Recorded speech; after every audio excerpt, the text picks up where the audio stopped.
বনফুলের এই লেমন বরফি খায়নি এমন মানুষ মনে হয় খুঁজে পাওয়া মুশকিল, কারণ এই মিষ্টিটি এতটাই লোভনীয় যে বনফুলের শোরুমে গেলে সবার আগে এই লেমন বরফির দিকেই চোখ পড়বে। আসসালামু আলাইকুম, ওয়েলকাম টু আওয়ার চ্যানেল। এই লেমন বরফিটি আমরা কিভাবে খুব সহজে ঘরে তৈরি করতে পারি সেটাই আজকে আপনাদেরকে দেখাবো। আমি এখানে 1 কাপ পরিমাণ ময়দা একটি প্যানের মধ্যে খুব ভালো করে টেলে নিচ্ছি। এমনভাবে টালবো যাতে ময়দার কাঁচা ফ্লেভারটা চলে যায়।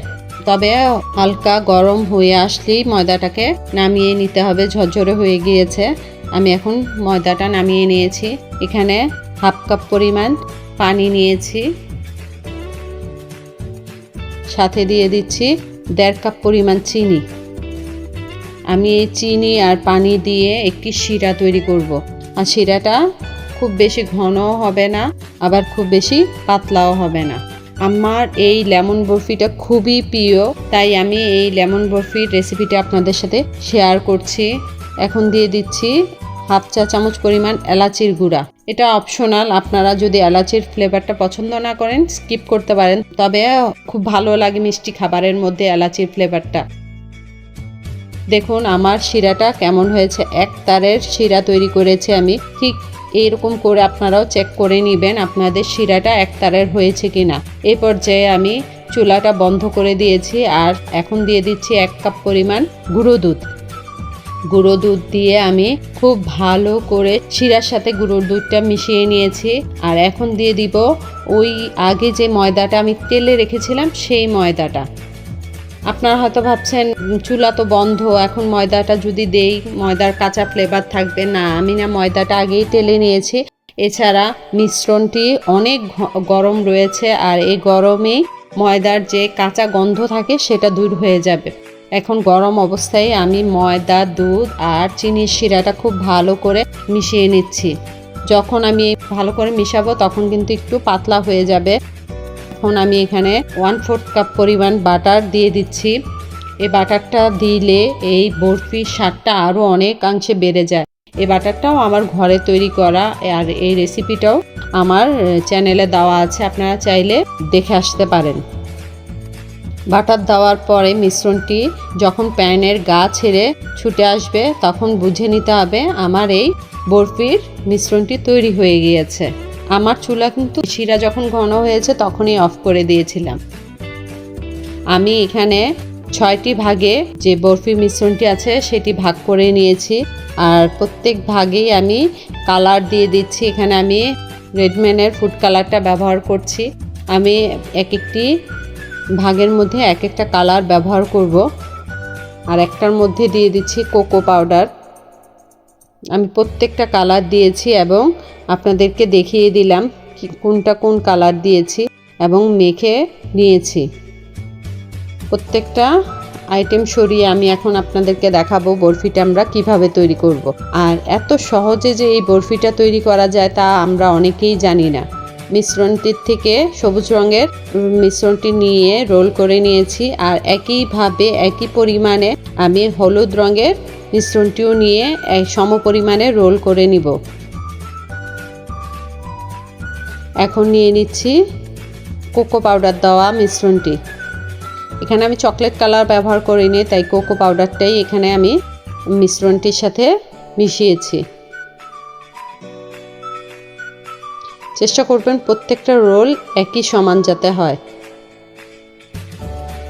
এখন আমি লালটা নিয়ে নিচ্ছি। আসলে লালটা দিয়েছি কিন্তু লালটা গোলাপি রঙের হয়ে গিয়েছে।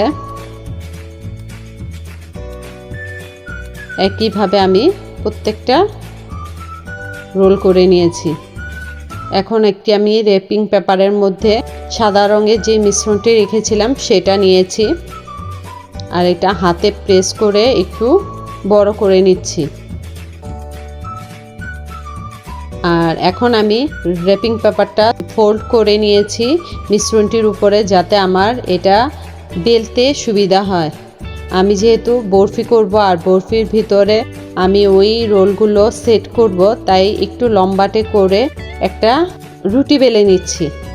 আমি র্যাপ করে নিয়েছিলাম যাতে আমার বেলুনের মধ্যে না লাগে, কিন্তু আমার বেলুনটার মধ্যে লাগেনি, তাই পেপারটা খুলে আমি আবার একটু লম্বা করে বেলে নিয়েছি। এখন এক পাশ থেকে এক একটা কালারের রোল দিচ্ছি আর ফোল্ড করে নিচ্ছি। এমনভাবে ফোল্ড করতে হবে যাতে একটা কালারের সাথে আরেকটা কালারে ডিস্টেন্স থাকে। আমার চকলেট কালারের রোলটা একটু ছোট মনে হয়েছে, তাই আর একটু লম্বা করে নিলাম। এটা আপনারা যখন তৈরি করবেন তখন নিজেদের আন্দাজ অনুযায়ী করে নিতে হবে। আসলে এগুলো বলে বোঝানোর মতো না, দেখে আপনাদের তৈরি করতে হবে। তাই চেষ্টা করবেন অবশ্যই সম্পূর্ণ ভিডিওটি দেখে এই রেসিপিটি তৈরি করার জন্য। যারা আমার চ্যানেলে নতুন এসেছেন তাদেরকে অবশ্যই বলবো আমার চ্যানেলটাকে সাবস্ক্রাইব করে পাশে থাকা বেল বাটনটি অন করে দিবেন, যাতে আমার পরবর্তী ভিডিওর নোটিফিকেশনগুলো সবার আগে আপনারা পেয়ে যান। আর যারা পুরাতন আছেন তাদেরকে অসংখ্য ধন্যবাদ আমার পাশে থাকার জন্য। এখন আমি 4টা কালারের রোল একসাথে দিয়ে সাদা রঙের মিশ্রণটি র্যাপারের মধ্যে খুব সুন্দর করে রাউন্ড করে একটা রোল তৈরি করেছি এবং এই মিশ্রণটিকে এক সাইডে রেখে দিয়েছি। এখন নিয়ে নিচ্ছি সবুজ রঙের যেই মিশ্রণটি, সেটা আমি এখানে সাদা আর সবুজটাই একটু বেশি রেখেছি, বাকিগুলো একই পরিমাণে অল্প অল্প করে রেখেছি। এখন সবুজটা দিয়েও আমি একটা রুটি বেলে নিব, যাতে ওই যে মিশ্রণটা রোল তৈরি করেছি সেটাকে ফোল্ড করতে পারি। এই রুটিটা একটু পাতলা করেই বেলতে হবে। আর এটা কিন্তু খুবই সহজে আমরা এই মিষ্টিটি ঘরে তৈরি করতে পারি, অথচ বাজার থেকে এই মিষ্টিটি কিনে আনতে গেলে 1900 টাকা করে পার কেজি পড়ে, অথচ খুব অল্প খরচে আমরা ঘরেই এই দামি লেমন বরফিটি তৈরি করে নিতে পারি। এই মিষ্টির দোকানে এই বরফিটি কিন্তু ডালডা দিয়ে তৈরি করে, আমি এখানে বাটারটা ব্যবহার করেছি, যেহেতু আমি ঘরে তৈরি করেছি আর ঘরেই খাবো।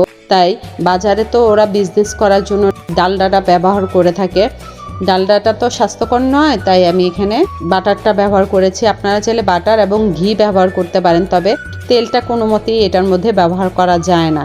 এখন ঠিক একইভাবে সাদাটা যেভাবে রোল করেছিলাম ঠিক একইভাবে সবুজটা দিয়েও আমি খুব সুন্দর করে রোল করে র্যাপার দিয়ে র্যাপ করে নিয়েছি। এখন আমি 3 ঘন্টার জন্য ফ্রিজে রেখে দিব। যখন এটি ঠান্ডা হবে তখন জমে যাবে এবং শক্ত হয়ে যাবে।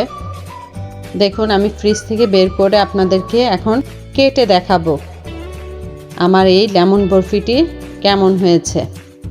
আমি আমার আন্দাজ অনুযায়ী সাইজ করে নিচ্ছি। এটা আমার খুবই পছন্দের একটি মিষ্টি, আসলে বাচ্চাদেরও এই মিষ্টিটি অনেক পছন্দের। আপনাদের সাথে শেয়ার করছি এই অসম্ভব মজার এই লেমন বরফিটি, মুখে দিলেই মিলিয়ে যায় এমন মজার এই লেমন বরফিটি।